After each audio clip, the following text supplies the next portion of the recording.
Malgré la tentative d'intervention du secrétaire d'État américain Anthony Blinken, il n'y aura pas de fin à la guerre. C'est ce qu'affirme l'armée soudanaise qui a rejeté les appels à la reprise des pourparlers de paix. Les pourparlers de Jeddah sont parrainés par les États-Unis et l'Arabie saoudite, mais ils sont au point mort depuis des mois. Les réactions ont été mitigées. C'est tellement frustrant, seules des concessions peuvent sauver le pays d'un effondrement total imminent. Ils auraient dû donner la priorité à l'intérêt public et arrêter l'escalade.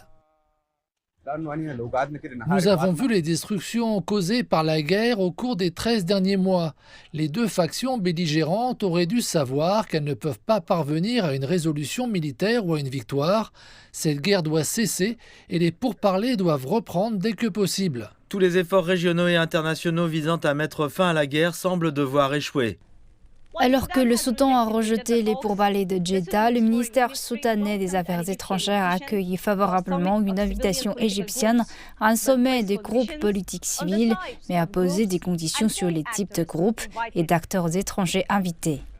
Ces conditions incluent la reconnaissance du gouvernement existant au Soudan comme légitime.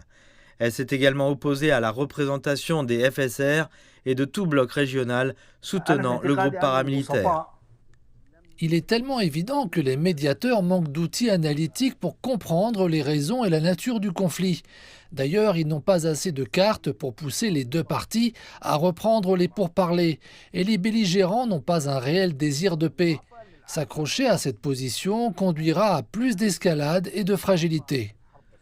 La guerre au Soudan est entrée dans sa deuxième année et les combats n'ont fait que s'intensifier, en particulier à Khartoum, à El Fasher et dans l'état d'Al Jazira. Pour l'instant, la paix semble de plus en plus hors d'atteinte.